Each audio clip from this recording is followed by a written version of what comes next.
Olá, seja bem-vindo e que Deus te abençoe. É uma alegria compartilhar a palavra contigo e hoje nós estamos em Isaías capítulo 3 e capítulo 4. Abra a tua Bíblia porque a minha já está aberta. Hoje nós estamos aqui no quarto de oração da pastora Fabiana. Lá fora está muito frio, então quero compartilhar a palavra contigo aqui neste lugar tão abençoado. Vamos lá, no capítulo 3, versículo 1 diz assim: porque eis que o Senhor dos exércitos, tira de Jerusalém e de Judá o sustento e o apoio, todo o sustento de pão e todo o sustento de água, o valente, o guerreiro, o juiz, o profeta, o adivinho e o ancião, o capitão de 50, o respeitável, o conselheiro, o hábil entre os artífices e o encantador perito. Dar-lhe-ei meninos por príncipes e crianças governarão sobre eles. Lembra que eu fiz uma introdução sobre o livro de Isaías. Então Isaías está profetizando, em Jerusalém, que é a capital de Judá, Reino do Sul. Então essa palavra tem um destinatário. Está falando que vai tirar o sustento. E nós sabemos que naquela época era a agricultura. Então a agricultura não vai ser tão próspera. E também as pessoas que trabalham, aquelas pessoas que têm força, que movimentam a sociedade, também serão tiradas. E isso aconteceu. Quando Nabucodonosor entrou em Jerusalém, além dele destruir tudo que tinha pelo meio do caminho, ele levou os homens mais fortes, os talentosos, ele levou tudo para a Babilônia, deixou só os fracos, anciões e doentes na terra. Além disso, antes de Nabucodonosor entrar, Manassés, que provavelmente matou Isaías, ele tinha 12 anos quando começou a governar, era uma criança. E também depois entrou Joaquim, Zedequias, que foram reis que tiveram comportamento de criança e que aceleraram o processo do cativeiro. Tem gente que é adulto, mas se comporta como criança. Então essa palavra se cumpriu. Mas o que me chama a atenção no capítulo 3, no capítulo 4, começa no versículo de número 16, que diz assim: diz ainda mais o Senhor, visto que são altivas as filhas de Sião e andam de pescoço emproado, de olhares impudentes, andam a passos curtos, fazendo tinir os ornamentos de seus pés. O Senhor fará tinhosa a cabeça das filhas de Sião, o Senhor porá a descoberto as suas vergonhas. Versículo 1 do capítulo 4. 7 mulheres naquele dia lançarão mão de um homem, dizendo: nós mesmas do nosso próprio pão nos sustentaremos e do que é nosso nos vestiremos. Tão somente queremos ser chamadas pelo teu nome, tira o nosso opróbrio. Opróbrio também quer dizer vergonha.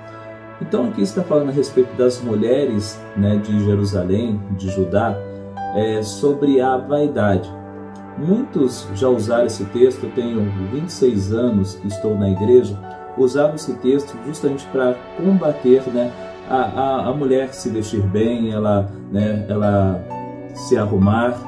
Mas na verdade esse texto aqui ele é mais profundo, porque veja bem, Isaías está profetizando uma palavra dura, dura para quem quer viver no pecado, uma palavra sobre arrependimento, mudança de vida, porque isso já tinha acontecido no Reino do Norte. Olha, o Reino do Norte, Israel, já foi levado cativo pelos assírios, e Deus me levantou para trazer uma palavra para que haja uma mudança, para que isso não aconteça com vocês, mas não adiantou. Continuaram fazendo tudo o que estava errado, continuaram com uma vida de pecado.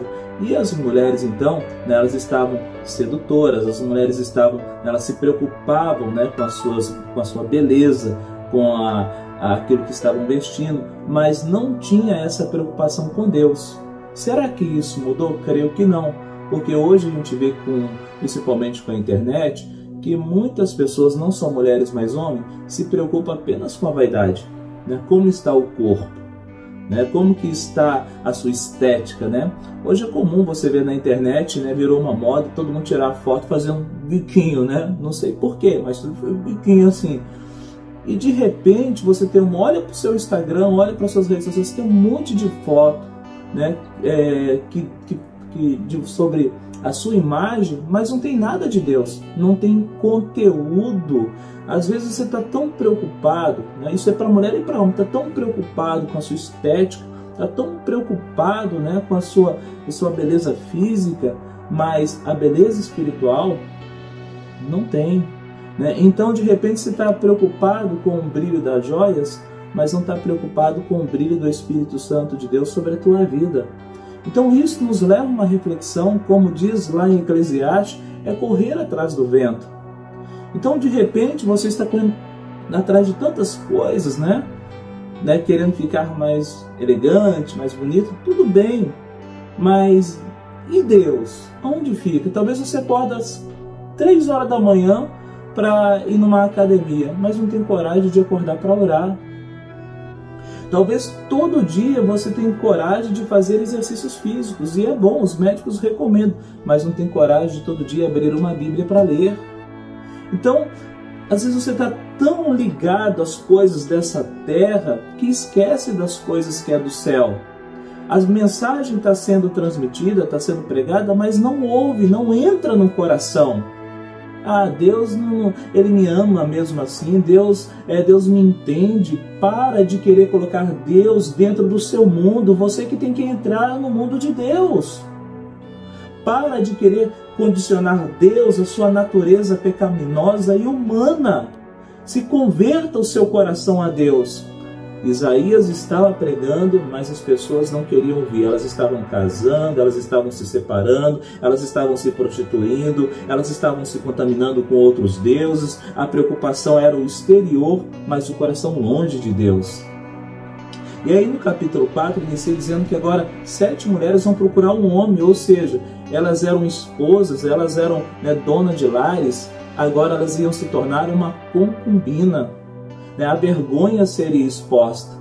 Por que vergonha exposta? Porque justamente dentro de nós às vezes esconde coisas terríveis. E aqui nesse texto Deus está falando que vai colocar tudo para fora. Coisas que nós escondemos das redes sociais. Talvez nas redes sociais é uma coisa, mas na vida real é outra. Isso vai vir à tona. Então nós sabemos como termina essa história. Foram todos levados cativos. Mas nós não precisamos disso, nós podemos viver e comer o melhor desta terra. Você crê nisso? Então guarde essas palavras no teu coração e que Deus te abençoe.